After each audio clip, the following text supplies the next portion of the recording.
Hello friends, welcome back to CCSP certified channel. You guys might be already aware I am running this video series for CCSP exam because soundness of concepts is very important to clear the exam.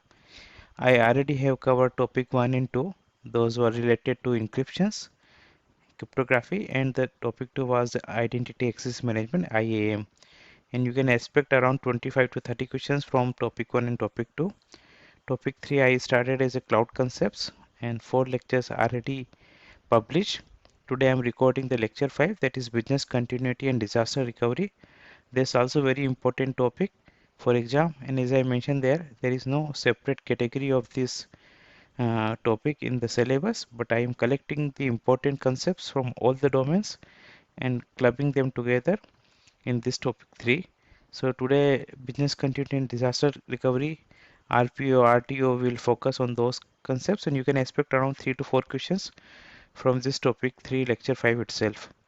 But before we start the topic, I would like to cover the peace of mind promotional activity that's going on, and the time you might be watching this recording, the dates might have changed. You might be watching this recording might be in October, November, but the offer will remain same. There will be peace of mind activities and promotional activities by IC squares. If you want to write all the IC square exams like CISSP, CCSP, SSCP, best way to write via this option. Here you can write a free second attempt in case you're not able to qualify in the first attempt. Like this, if you purchase a voucher by 30th of April, and you have options to write exam first exam by May 15, and in case you don't qualify, you can write the next attempt freely by July 15.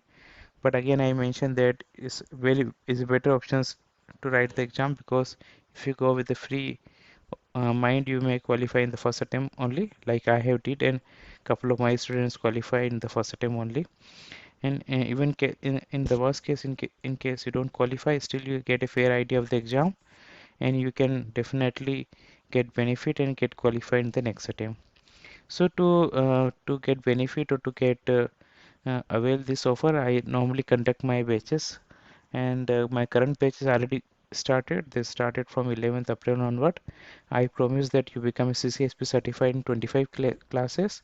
If you want to enroll for the current batch, that will go till 10th May. I will share the recording of the classes this has over, and you can continue. It is a 4 days a week, morning 8 a.m. to 9:15 a.m. IST, and definitely it is for working professionals. So I have made the timing flexible. I share the classroom recordings, and it is multilingual also.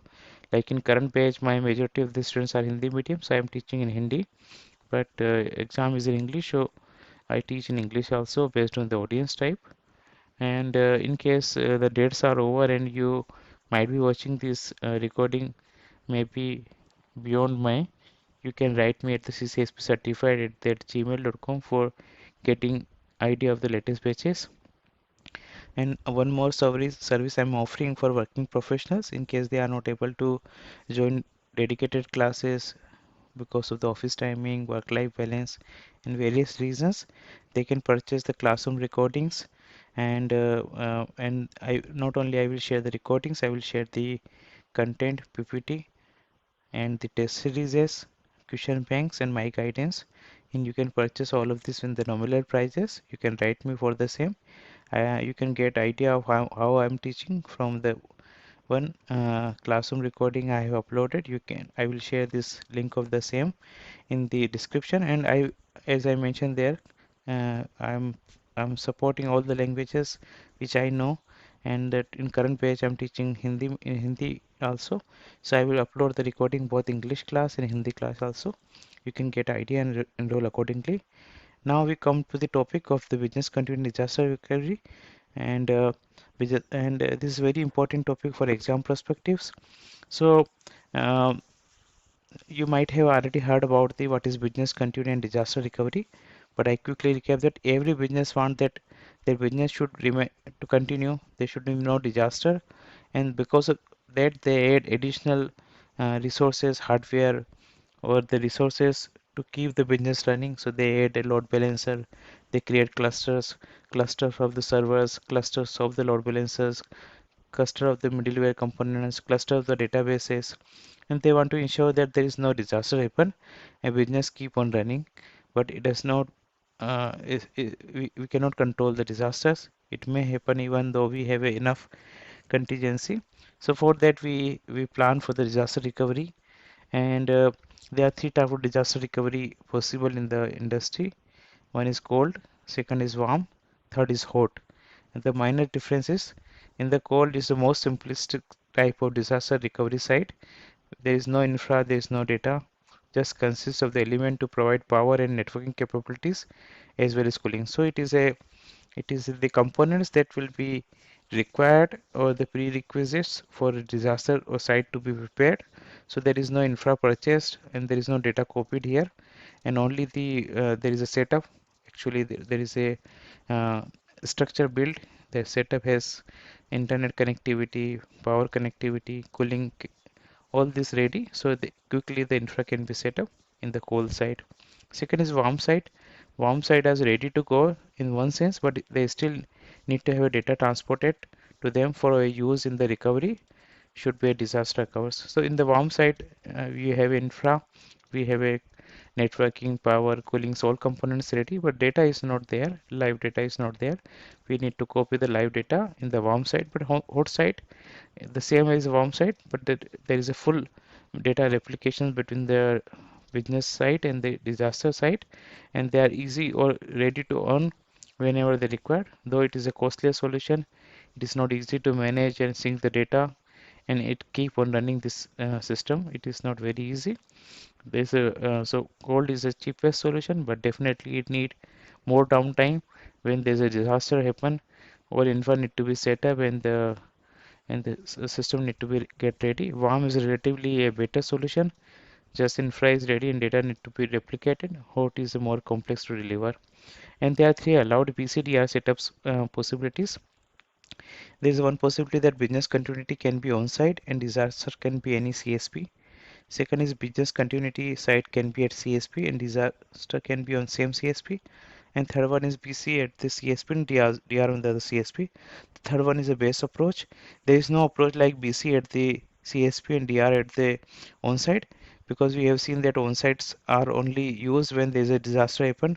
If we build a DR site on-site, we unnecessarily add hardware, purchase them and keep them updated and worry about their depreciations, their management unnecessarily. So better we go with the CSP cloud-based disaster site. So we only pay whatever we use. If the services are down, majority of the services does not count the billing. So better always have options where BC can be on site, but disaster site must be at CSP. And if we can have a BC at one CSP and DR at other CSP, this is multi-cloud is the best solutions. So we can overcome the failure of one CSP, vendor lockout, vendor lock-in failure cases of the one CSP, because we have a multiple CSP to serve our business. Now there are some factors when that determine the business continuity and disaster recovery planning. Definitely data. Data is most important. It is the customer data that you are holding and you have a legal liabilities and bindings on those, and how you processing this, and what is the current location of this data is in processing, because location is a jurisdictional factor. As I informed before also, let's say you are a Hotstar or any company who is banned in a geographical location, but if your data center or your data is because of the CSP has a presence there, may reside there, and you can have a legal and jurisdictional issues. So location of the data is very important. Definitely networking between the assets and the site processing. Key management also one of the biggest factors, because data remain encrypted, and how you manage the keys, and then how the actual and the potential location of the workforce and business partners is also important to understand the business continuity, the disaster recovery, from where your customer are logging, where your business is actually lying, what are the timing and the impact. This required to understand. There are five important keywords, and question comes from this only. At least couple of questions come from RPO, RTO, WRT, MTD. So we understand them. What is this? And there's very important concepts. So when the disaster happen, let's say we give some time. Let's say we have a hourly backup policy. So we have taken a backup at 5 p.m. IST, and let's say disaster happen at 5:45 So at the time of disaster, the last backup was taken at the 5 p.m. and there is no backup happen at the 6 p.m. So there is a 45 minute after which business run, but we have a last data backup of the 5 p.m. Let's say you take couple of hours to make a services on the disaster site ready. So it takes let's say 7:45 you are able to make the services running on the disaster site. But since until unless you are tested, you cannot make sure that the site are ready. But and also you need a data recovery to be done in case it is a warm site. So let's say till 8 p.m. you have done the data recovery, and then you do some testings before you make it live to the customer. Let's say 1 hour you take.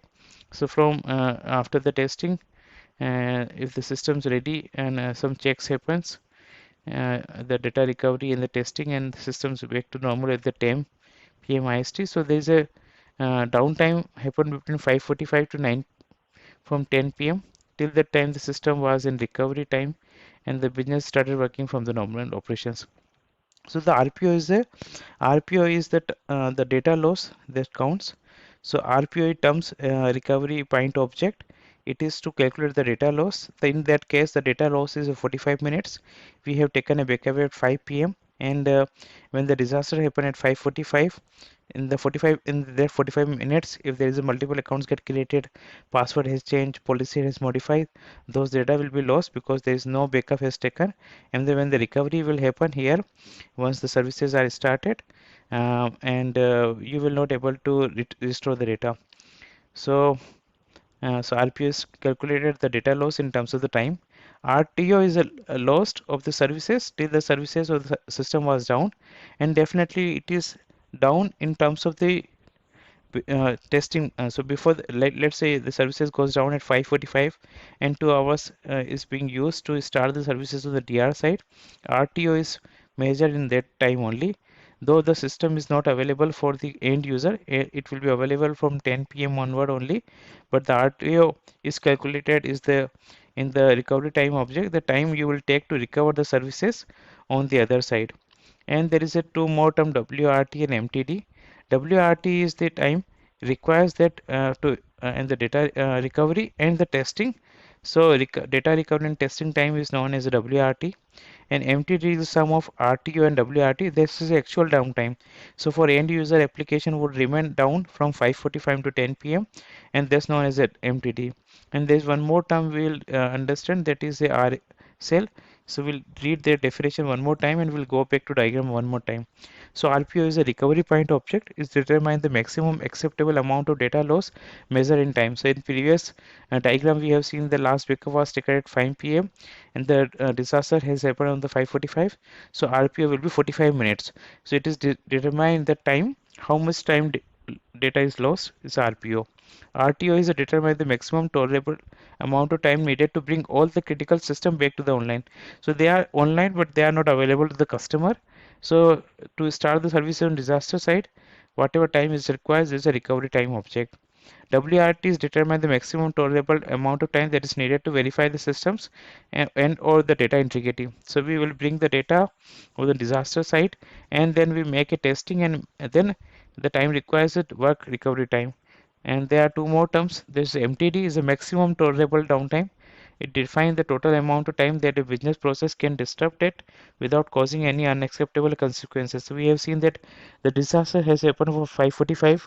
We took couple of hours to start the services, 7:45, and then we take 15 or that again couple of hours to do the data recovery and testing. That was WRT, and total time from 5:45 to 10.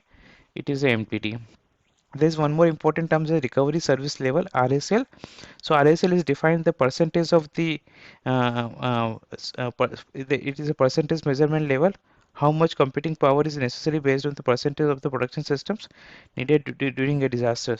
So we have seen that for every services we cannot create a disaster site.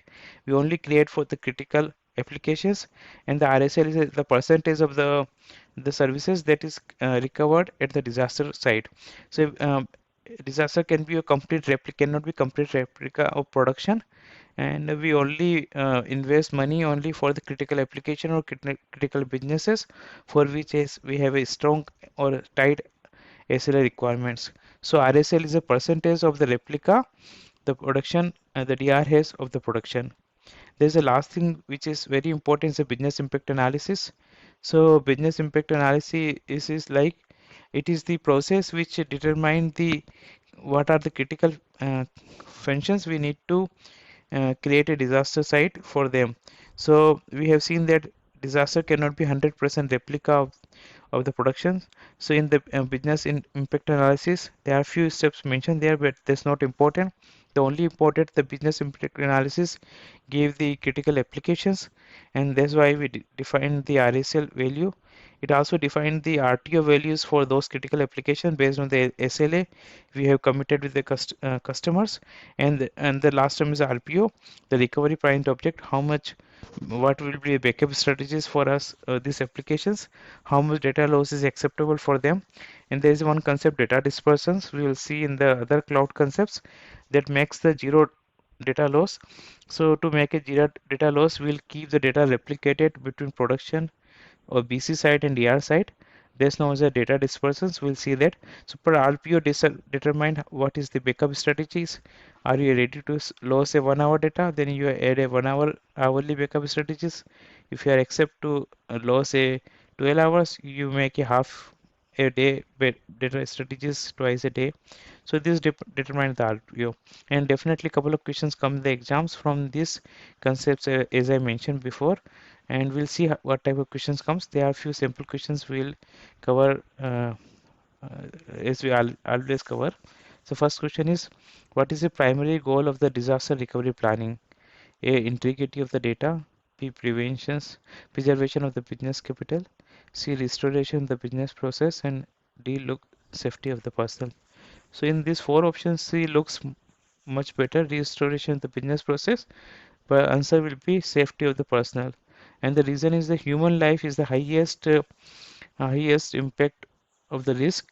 And whenever the disaster may happen like they can be fire, they can be flood, and definitely the business should continue, but same time the workers who are working there on these sites, on their data center, the life safety of that persons is very important. So whenever question comes and the person safety is the answer, we should always go with that options. And not only in the planning, we not only worry about the applications, but we also worry about the human safety, and also if they get captured inside the data center, how much water availability, food availability we should to ensure that they can keep working fine without their life get impacted. So in the in these DRP planning, we always worry about take care about the human safety. The second question, if the cloud is used for BCDR purpose, the loss of cloud gravely affect your organization also, RTO. So which of the following factors may affect the maximum RTO's parameter? So RTO, we have seen the recovery time object, the time you require to recover the services, and those are definitely on the cloud.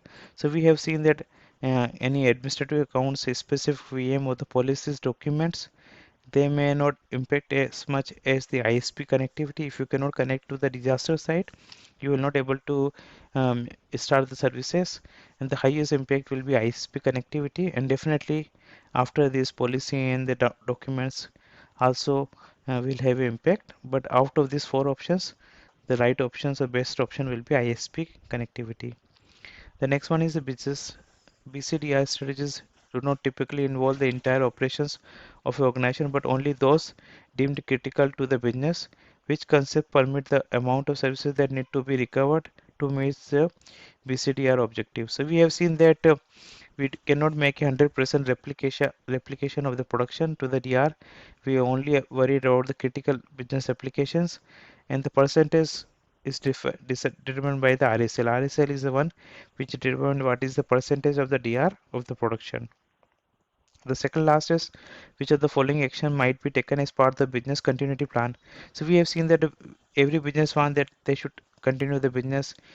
We add a abundant of the resources, abundant of the memory, hardware, and the disk powers.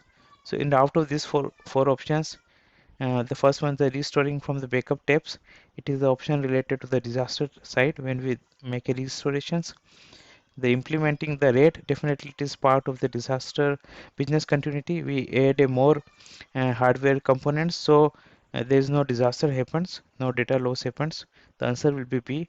The remaining two, relocation to a cold site, is a part of the again disaster recovery. Restarting business operations also disaster recovery.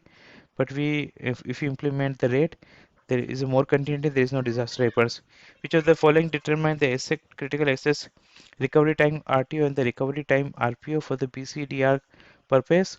So we have seen that the RPO RTO are determined by the business itself, the how which application is critical to business, what is the SLA commitment to the customers.